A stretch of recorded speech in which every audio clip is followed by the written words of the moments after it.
Good afternoon, everybody. My name is Dennis Acuna, and this is my multimedia discussion board presentation for week 5, titled Public Works Ethics Training Introduction.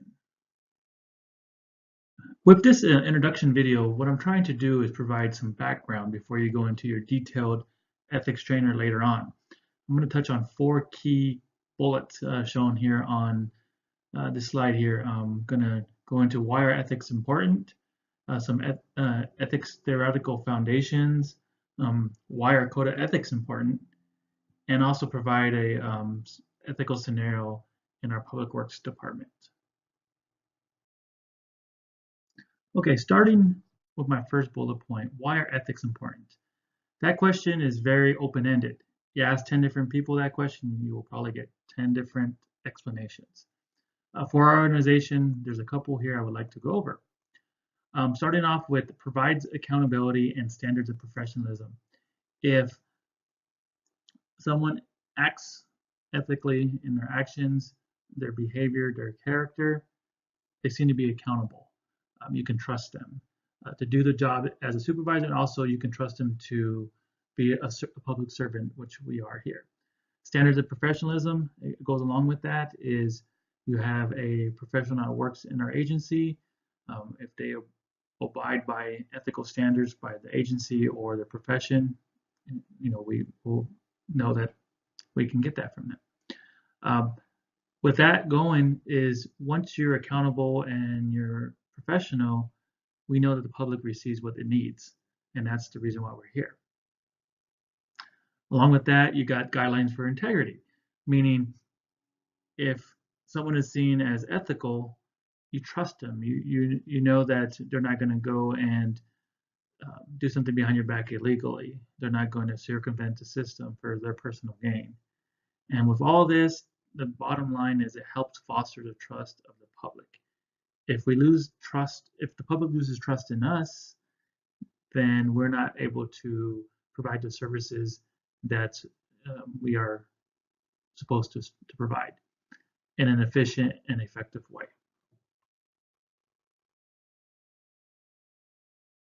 The next bullet that we'll be talking about is ethics theoretical foundation. So we all know that there's ethics, people act in different ways, but when you look at yourself, where does your character, your moral, your ethical character come from? It comes from a foundation. And where is that foundation rooted in? So there are many theories that are out there that you can trace back to say, okay, I follow this theory. This is the way I make my decisions, and it will help you moving forward when you're faced with these ethical decisions under heavy burdens of stress. So the first one I would like to talk about is divine command theory and natural law theory. From titles here, you can tell that this is where the divine command theory is everything that is moral or immoral is commanded by God. The foundation for anything is based on God, or it is God.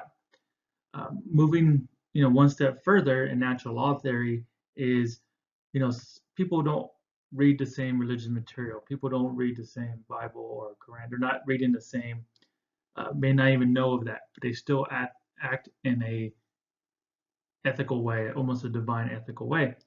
Natural law theory says that people are born with those natural instincts that are preset by God so they can follow, the foundation, which is God and religion. Next is categorical imperative. With this states pretty much morality comes from intellect. It's kind of the opposite of divine command theory, natural law theory, where religion is not part of morality. You learn it and it's binding to all. There's no exceptions. So if it's unethical today, it's unethical tomorrow. If it's unethical to me, it's unethical to you. You follow it through. There's no exceptions for any reason. Next, contractarianism. This is where I feel working with the public agency, this comes into play a lot. And similar to categorical imperative, morality is not divine or natural, but is more based on agreements and contracts. When you agree to follow laws, when you agree to not do stuff that everybody knows is bad, you don't do it. You follow through. But with this, it's different than category imperative because there are exceptions. If you change the law, that's something that may not be, for instance, uh, using cannabis is against the law. You're not supposed to do it. So based on this, the ethical decision is not to do it. The law changes now, it becomes um, legal. Now it would be, well, now it's no longer against the law, so your ethical choice for that could change. Um, the next thing is utilitarianism. This one is your ethics. It's based on the consequences of decisions that you make. So pretty much overall, you're trying to seek happiness and pleasure, and you're trying to do the greatest good for the greatest amount of people, even by self-sacrificing. So if you have to make a decision to be unethical, but it's going to help 100 people to your left and hurt yourself, you do it. So you're just trying to, you know, pursue happiness for the greater good. The last thing is virtue theory. The virtue theory is pretty much you become a good person, you're going to do good things. People want to be virtuous, they want to do good at the right time. You can learn it, you don't have to be born with it. Over time, you're around other virtuous people, you're going to become that way. So these are the 4 or 5 that I wanted to talk about so you can start understanding where your decisions lie, the foundation for what you make your decisions moving forward. Next bullet I want to quickly talk about is why are code of ethics important? So for our agency, there's most likely 2 or 3 code of ethics that professionals and everybody in here follows. First, you have your profession.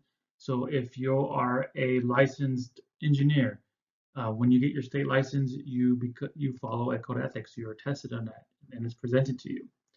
Then when you get a job with the agency as this one, you have another set of code of ethics that you must follow. And pretty much these 2 are very similar. Okay, and then third, which I don't have listed here, is you have your own code of ethics before you became that professional, before you joined an organization, what you followed, and those are based on the theories we talked about prior. So for profession, you have the laborers, you got the construction workers, you got the licensed people in the field, you got the engineers, draftsmen in the office, and then you got all the office staff. So each profession has its own code of ethics, and then as I stated, each organization, and with us, our public works organization has its own code of ethics. So it's very important that we have these so we follow the steps that we talked about earlier about why ethics is important. It kind of guides you to that position. The last bullet point I'll talk about is a quick ethical scenario within our agency. So quickly, we deal with contractors and we deal with politicians and making decisions. So on the left here, an ethical decision would be when you're selecting a contractor for a job. How does that contractor get selected? Does he slip you a gift? Does he promise a gift? Or do you follow rules A through C or A through Z to select them in a fair and appropriate manner that will benefit the public and the agency maximum, not yourself? Same thing on the political pressure. There may be times when you're working on a project when you have to get it done. You're under pressure from them to get it done. And the only way you can get it done under what they want would be to cut corners that could cause other people harm down the road. So thinking through ethical decisions that you must make to satisfy your superiors, your political leaders, and the public is very, very important. You must understand how each decision affects all the stakeholders in your decision and the consequences to those decisions, and then circle back and be able to make a conscious decision and be able to live with it moving forward. And with that, that's all, folks. Thank you very much for taking the time to listen to my video. It's almost 10 minutes. I'm sorry, kind of a lot to say. I wish I could have said more, but I look forward to watching everybody else's videos. Until next time. Bye.